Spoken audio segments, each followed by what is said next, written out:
കണ്ണപുരം ഇടക്കേപ്പുറം കൂവത്തിലെ പുതിയ ഭഗവതി ക്ഷേത്രം പൂരോത്സവത്തോടനുബന്ധിച്ചാണ് അന്യം നിന്നുകൊണ്ടിരിക്കുന്ന ക്ഷേത്രാചാരമായ ചൂരലടി നടന്നത്. ചെറുകുന്നിലെ 4 പുതിയ ഭഗവതി ക്ഷേത്രങ്ങളിൽ പ്രധാനപ്പെട്ട ക്ഷേത്രമാണിത്.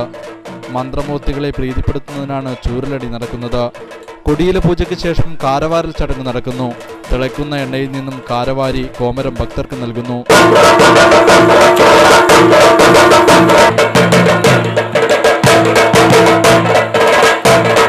തുടർന്ന് ചെണ്ടയുടെ രൗദ്രതാളത്തിൽ നൃത്തം ചവിട്ടി ഒരു കൂട്ടം ചൂരൽ വടി കൊണ്ട് കോമരം തന്റെ ശരീരത്തിലേക്ക് ആഞ്ഞടിക്കുന്നു. മന്ത്രമൂർത്തികളുടെ ആനമതിപ്പാട് എന്നും ചടങ്ങിന് പറയുന്നു.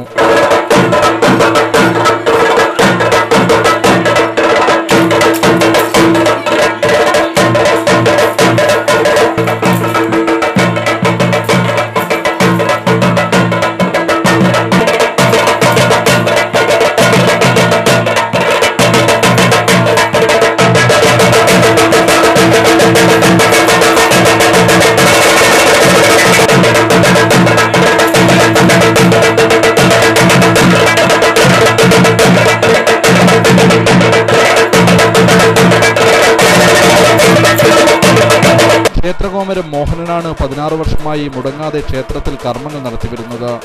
പുതിയ ഭഗവതിൻ്റെ 4 പ്രധാന ക്ഷേത്രങ്ങളിൽ ഒരു പ്രധാന ക്ഷേത്രമാണിത്. കൂവത്തടിയും തച്ചങ്കണ്ടിയും കോനാപ്പള്ളിയും കൂരാങ്കുന്ന് അങ്ങനെ 4 ക്ഷേത്രമാണ് നമ്മുടെ ഈ ചെറുകുന്നമ്പലത്തിൻ്റെ കീഴിലുള്ള ക്ഷേത്രം. ഉത്തര കേരളത്തിലെ ക്ഷേത്രങ്ങളിൽ നിന്നും അന്യം നിന്നുകൊണ്ടിരിക്കുന്ന ഈ അപൂർവ ചടങ്ങ് കാണാൻ വിവിധ ദേശങ്ങളിൽ നിന്നും ഭക്തജനങ്ങൾ ഇടക്കേപ്പുറത്തെത്തിയിരുന്നു.